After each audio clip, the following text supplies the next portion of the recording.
Përshëndetje profesor, mirë se keni ardhur në Solo Intervista. Juve keni një karrierë shumë të madhe, me shumë botime, me shumë artikuj shkencor. Diçka shkurtimisht për publikun që nuk ka arritur akoma t'ju njohë me punën tuaj shkencore. Çfarë mund thoni? Gjithë këto vite karrierë. Po, sigurisht është një periudhë gjatë që unë kam pasur karrierën time, karrierën profesionale. Domethënë që nga periudha kur kam filluar si mësues në shkollat e mesme, pastaj pedagog në universitet, me kontribute të tjera në institucione të rëndësishme, të themi institucione sociale, institucione akademike. Dhe pastaj kam pasur një punë që të paktën që nga viti, të themi 2004, që kam një karrierë të veçantë për sa i përket botimeve, me artikuj, me gazeta.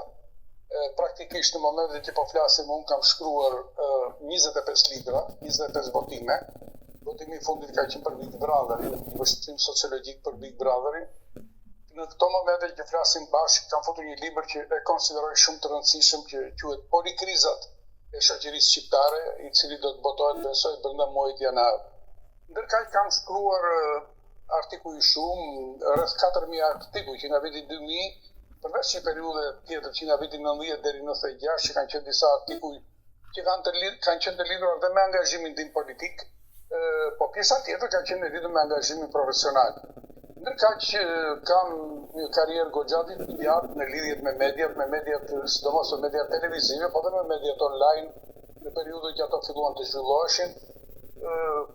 Me të gjithë televizionet shqiptare dhe me televizionet lokale kam pasur lidhje dhe bashkëpunime të shumta, me të cilat jam munduar të involvoj, të trajtoj tema të ndryshme që interesojnë shoqërisë, sepse sikur se dihet kjo periudha e tranzicionit e kalimit nga shoqëria totalitare në shoqërinë demokratike është një periudhë e cila është peshoqëruar me shumë paqartësi, me shumë turbulenca sociale dhe individuale, me përpjekje të njeriut për të gjetur stabilitet ekzistencial në këtë ndryshim, sepse nuk është gjë e thjeshtë të kalosh nga një epokë në një epokë tjetër, nuk është gjë e thjeshtë për njeriu që të kaloj nga një shoqëri ku e indoktrinuar, nga një shoqëri ku ka menduar ndryshe nga çka folur dhe ka folur ndryshe nga çka menduar në një shoqëri që duhet mendojë ndryshe nga çfarë janë realitetet dhe të përshtatet me to.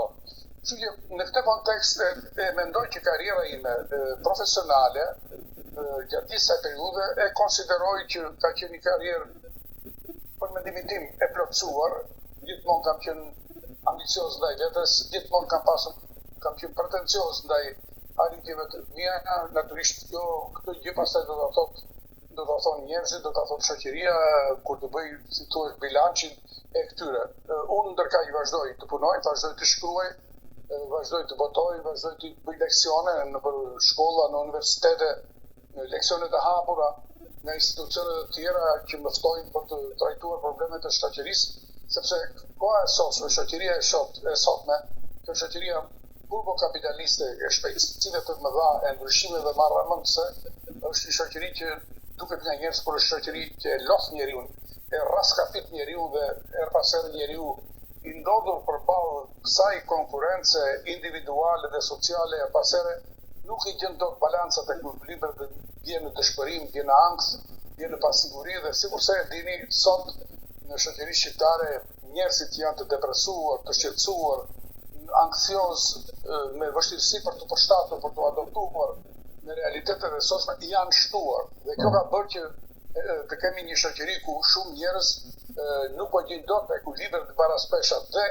në një farë mënyrë po të shikoni një pjesë e madhe përpiqet të gjejnë shkaqet e dështimeve të tyre, të pa sigurive të tyre në faktorë të jashtë të lidhura me politikën, të lidhura me shtetin, kurse unë mendoj dhe kjo një nga sostenimet e mia, një nga këmbguljet e mia në të gjitha trajtimet psikosociale që bëj është që individi duhet kuptoj që liria është një barë që i vendoset njeriu të pikurisë. Do të thotë që njeriu edhe në këtë realitet turbokapitalist të shpejtësive të mëdha, edhe në këtë shoqëri që është një shoqëri e pasigurt, e ankthave, e dëshpërimeve, njeriu duhet të gjejë veten.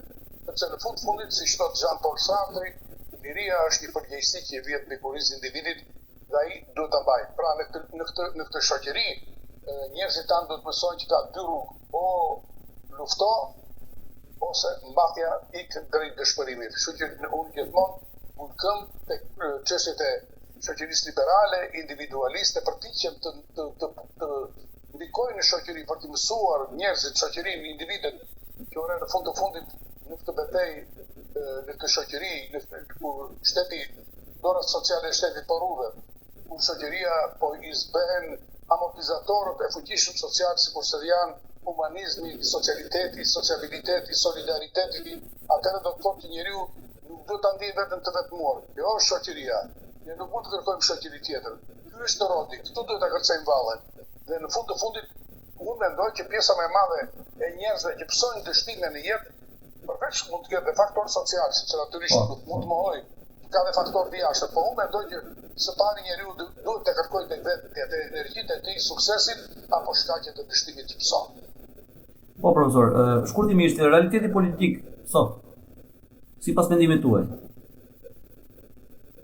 Unë mendoj që realiteti politik në shoqërinë shqiptare në gjithë të periudhën e tranzicionit asnjëherë nuk ka qenë siç duhet brenda standardeve të një shoqërie demokratike. Në një farë mënyrë ne kemi kaluar nga një shoqëri, të themi totalitare, një shoqëri që ishte e kaluar, një shoqëri e cila në të cilën shoqëria ishte gjithçka dhe individi ishte asgjë, në një shoqëri ku ideologjia ishte instrumenti që në një farë mënyrë instrumentalizonte sjelljen dhe veprimet për shtatin e adoptimit, në një shoqëri që ku njeriu mendonte ndryshe nga ç'fliste dhe fliste ndryshe nga ç'mendonte, në një shoqëri kur ishin të gjithë të varfër me një lloj barazie në varfëri, kaluam në një shoqëri tjetër, një shoqëri demokratike në liri.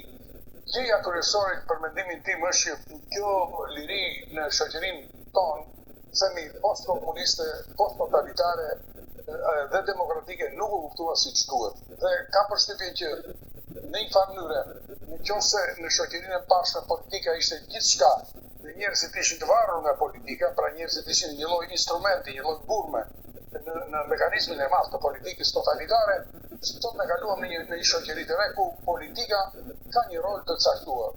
Unë gjykoj që në këto 3 dekada e gjysmë nuk mund të jemi një lizet më ojë që s'ka ndodhur gjëra të rëndësishme, sepse natyrisht kalimi i ndryshimit i sistemit nuk është kaq i thjeshtë, nuk është si të ndrosh këmishën, të ndrosh sistemin. Të ndrosh sistemin do të thotë do ketë probleme dhe ka probleme, por kam përshtypjen që klasa politike shqiptare, ata që kanë qenë në bordin e shoqërisë në këto 3 dekada e gjysmë, nuk kanë qenë të themi përfaqësues eminent të vërtetë për të udhëhequr, për të transformuar të shoqëri nga një shoqëri totalitare në një shoqëri demokratike. Përpasere, lagët e kësaj shoqërie janë të lidhura në një farë mënyrë edhe me cilësinë e politikës dhe cilësinë e politikanëve të këtij vendi. Në mënyrë të padiskutueshme, politika shqiptare ka vojtur nga disa patologji toksike, të cilat nuk e kanë lënë në këto 35 vjet të marrë rolin e saj drejtues dhe udhëheqës për ta kaluar këtë periudhë të tranzicionit dhe për ta futur Shqipërinë në rrugën normale të përparimit.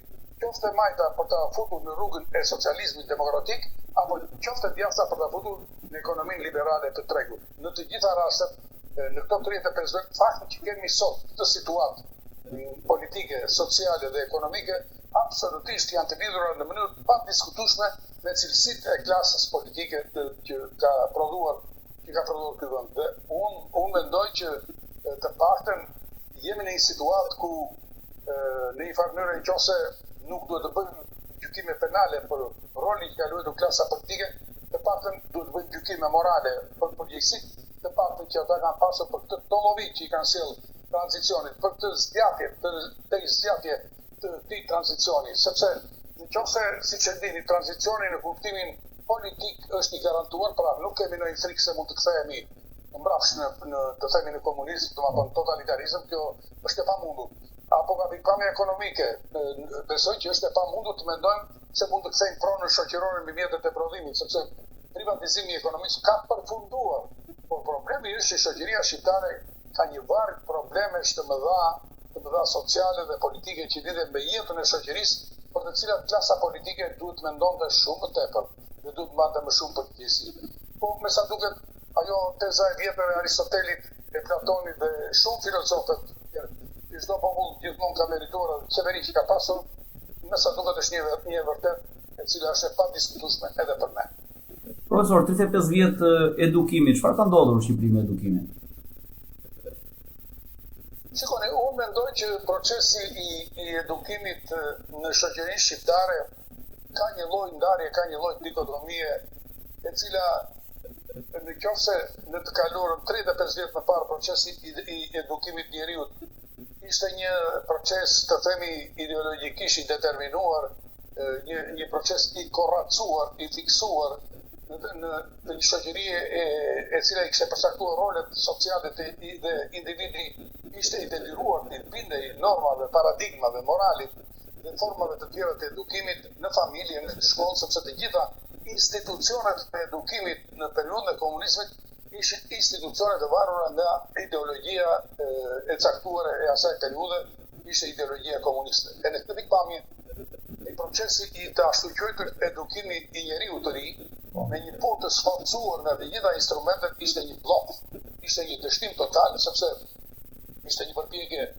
për të transformuar mekanikisht thelbin e njeriut, për të larguar atë nga interesat, nga kërkesat, nga lavdia, nga interesi, pra në një farë ishte një lloj procesi i tjetërsimit të njeriut.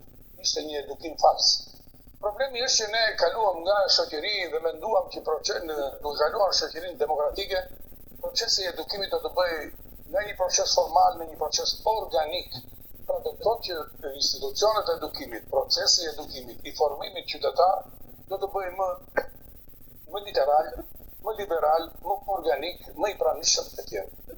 Unë gjykoj që herë pas here po të vini re në shoqërinë shqiptare duke parë këto anomali të procesit të edukimit, të një lloj shturje të paktën të institucioneve të edukimit, shumë për njerëz thonë që shoqëria jonë njerëzit tanë kanë qenë më të edukuar në të kaluarën. Nuk është e vërtetë. Nuk është e vërtetë. Në të kaluarën njeriu ka qenë një qenie biologjike mekanikisht e determinuar, por se në kohën e sotshme, duke qenë i lirë, ne kemi disa probleme që kanë të bëjnë me parametrat e edukimit, me institucionet e edukimit. Pra, ne kemi kaluar nga një edukim doktrinarist i determinuar i periudhës komunizmit në një lloj hiçi edukativ. Sot po të vini re, sot duket sikur e kemi braktisur, bile ka një lloj armiqësie ndaj procesit të edukimit, ka një lloj dobësimi të institucioneve themelore, fundamentale të edukimit, instrumentale të edukimit, sikurse është familja, që ka një rol jashtëzakonisht të madh, dhe është një fabrikë, është një fonderi ku derdhet procesi i edukimit të brezave të rinj dhe familja shqiptare, sikurse e dini, ka mësuar ruptura shumë të mëdha në strukturë dhe në funksionalitetin e saj. Problemet e brendshme të familjes janë bërë shumë serioze në shoqërinë shqiptare. Dhe unë ju garantoj që nëse shoqëria shqiptare ka këto probleme të agravuara, shpeshherë kancerogene, janë të lidhura me dobësimin e rolit dhe funksionit të familjes, të prindërimit, të marrëdhënieve midis bashkëshortëve, marrëdhënieve midis prindërve dhe fëmijëve. Kjo fabrikë e madhe, e rëndësishme, unikale, e veçantë, njerëzore, sikurse është familja, ka vështirësitë e saj. Ne kaluam nga familja tradicionale, e dikushme, autoritariste, me një pushtet vertikal, maskilist, pra në një farë meshkujt sundonin mbi femrat, prindrit sundonin mbi fëmijët, pra nuk ishte një atmosferë demokratike. Kaluam në një familje të moderne, familja përthamore, kjo e sotshme, e demokratizuara, ku marrëdhëniet natyrisht duhet ishin shumë më të mira, por ka treguar, koha po tregon, që funksionaliteti i familjes shqiptare ka filluar të çojë dëmtime shumë të mëdha, dhe kjo është e lidhur së pari me marrëdhëniet prindërore, me marrëdhëniet në çift. Mjafton të them që në kohën e sotshme familja ka pësuar ruptura shumë të mëdha, është numri i divorceve, ka filluar të shtohet numri i fëmijëve që mbeten jetim social, jo jetim biologjik, pra me nën dhe pa babë dhe me babë dhe pa nën.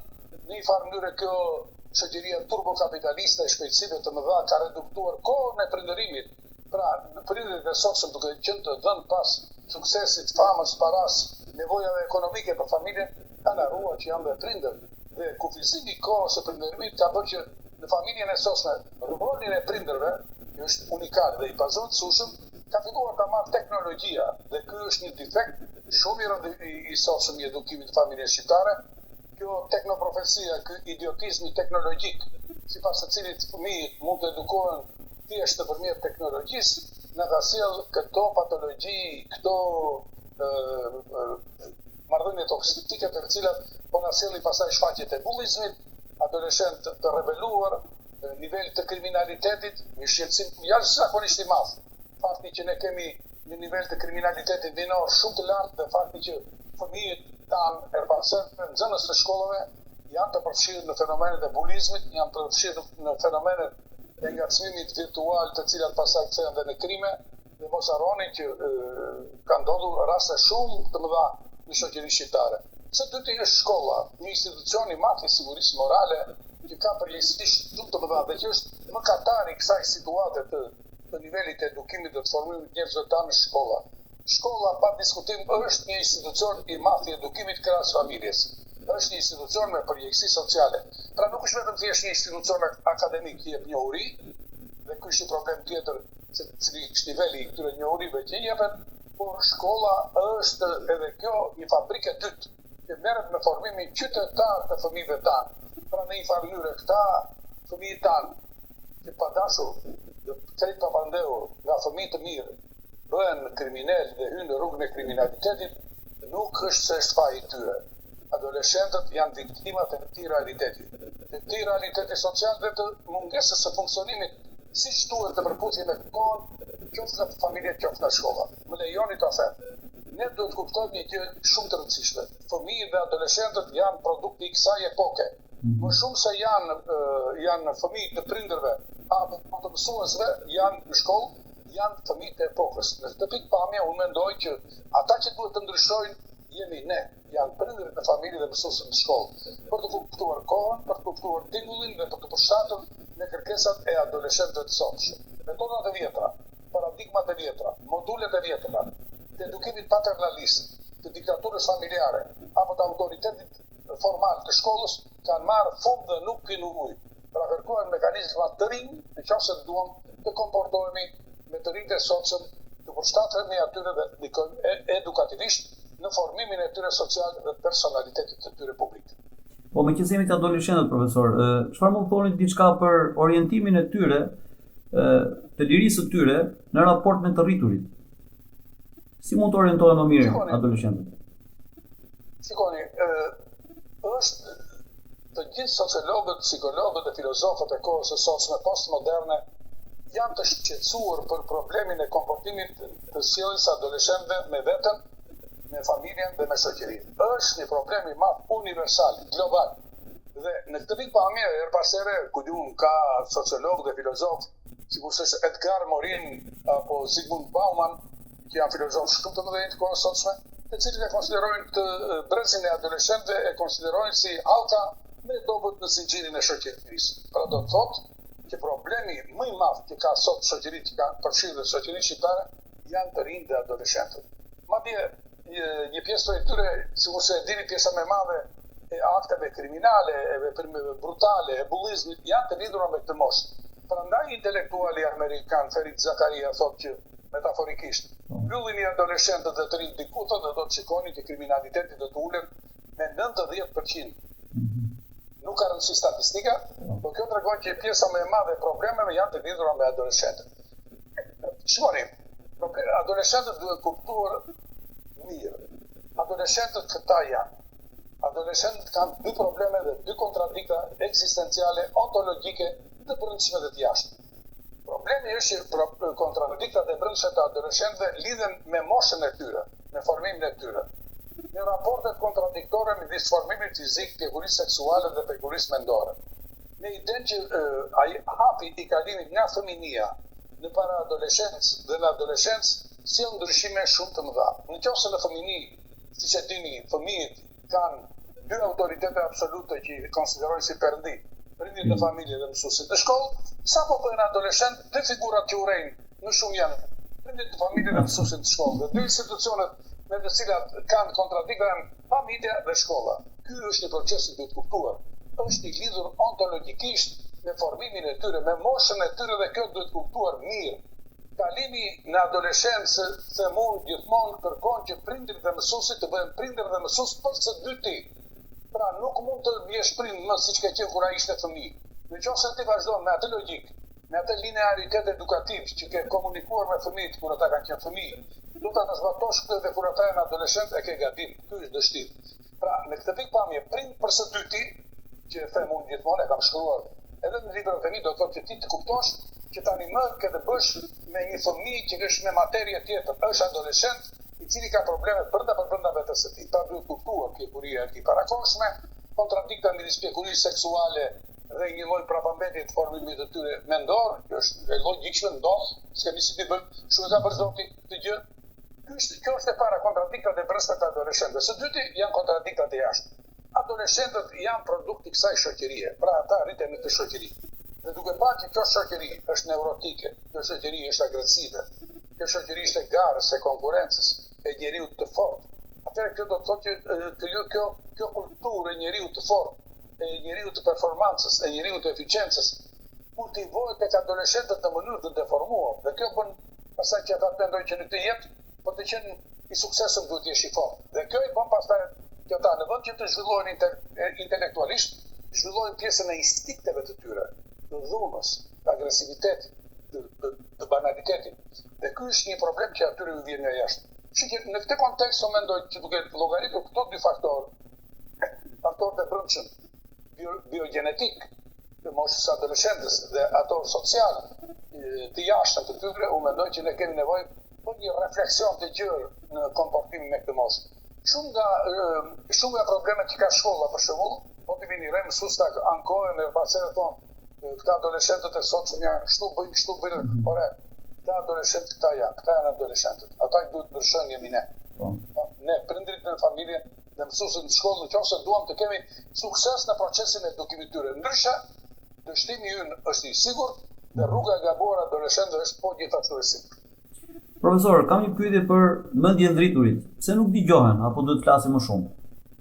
Këto mendjet e ndritura që kemi ne. Këto që kemi. Kjo shoqëria demokratike është një shoqëri egalitariste, përgjithsisht një shoqëri barazitariste, është një shoqëri konsumiste në të cilën pushteti i dijeve nuk e ka atë autoritetin e nevojshëm, sepse njerëzit kanë filluar ta masin staturën e tyre vetëm në përputhje me nivelin e jetesës, me nivelin e kushteve materiale, me të ardhurat e tyre, dhe shoqëria ka një lloj stratifikimi në të cilën në krye të saj janë o politikanët, o biznesmenët, o njerëzit që kanë pasuri të mëdha. Ndërsa klasa e mesme, që është themi pjesa ku janë intelektualët, profesionistët, njerëzit e dijes, ata që duhet kenë atë lloj pushteti, ndihen në një lloj inferioriteti dhe kjo ka bërë që të kultivohet një lloj indiferencë, një lloj adoptueshmërie me këtë realitet. Dhe po të vini re, njerëzit e dijes, profesorët, të botës akademike, sociologët, filozofët, politologët dhe shumë figurat e tjera omnipotente që i duhen kësaj shoqërie kanë filluar të tërhiqen, ta ndjejnë veten të vetëmjaftueshëm, të jenë të kënaqur në atë botën e tyre, duke ulur kontributet publike. Dhe kjo ka bërë që në ristratifikimin e shoqërisë, elita intelektuale e shoqërisë të mos jetë në rolin e dur, në funksionet e dur, dhe kjo ka sjellë atë pastaj që në këtë shoqëri nuk është dia pushtet, sikur se ka thënë Michel Foucault, filozofi i madh francez, po në këtë shoqëri është paraja, pushteti dhe politika që kanë rolet kryesore. Dhe kjo po sjell një lloj dikotomie, një lloj deformimi në shoqërinë shqiptare.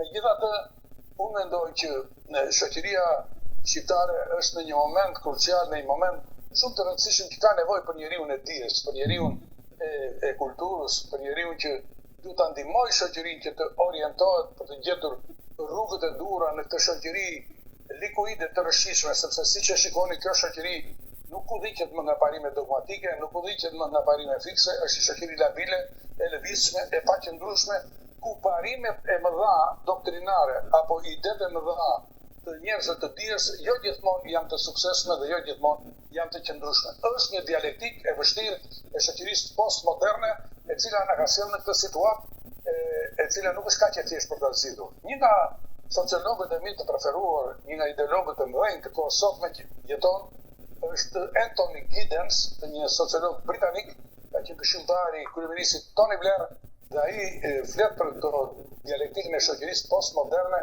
si një shoqëri e lëvizshme, po kështu edhe filozofi tjetër, sociologu tjetër polak, Zygmunt Bauman, flet për këtë shoqëri që është e paqëndrueshme, likuide, dhe në këtë pikpamje edhe njerëzit e dijes dhe njerëzit që kanë pushtetin e dijes nuk e kanë fare të kollajshme dhe të lehtë që të krijojnë autoritetet e tyre ndikuese dhe indikative mbi shoqërinë në këto momente.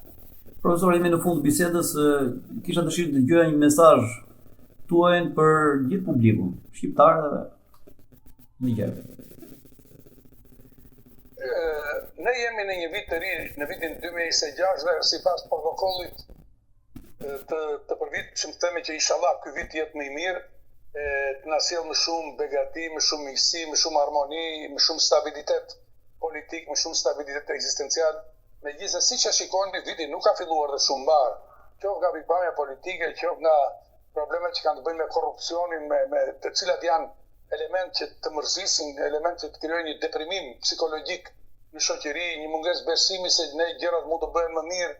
Dhe kjo është një situatë me të vërtetë shumë e vështirë dhe ka ndikime negative. Megjithatë, unë them që shoqëria ka mundësi që ne jemi në një moment, kemi hyrë në një moment, koha do bëjë të saj, por unë gjykoj që në këtë jetë, në këtë botë, më shumë se duhet presim nga të tjerët, duhet presim nga vetja. Dhe unë uroj që në shqiptarët, përveç qëndrimit kritik të natyrshëm që duhet mbajnë ndaj politikës, ndaj korrupsionit, ndaj këtyre anomalive që ka jeta e sotshme sociale, duhet mendojnë më shumë për veten, për familjen e tyre, duke menduar që fati, si thot Jean-Paul Sartre, nuk është në duart e të tjerëve. Fati është në duart e njeriut. Fati është në duart e familjes. Dhe çdo njeri, çdo familje mund ta ndërtojë fatin e vet për të qenë i suksesshëm, edhe pse mund të jetë në këto kushte të një shoqërie turbulente. Atëherë ju falenderoj profesor për mendimet e vyera që dhatë dhe ju uroj suksese në punën tuaj. Ju falenderit. Faleminderit. Edhe juve suksese në punën tuaj.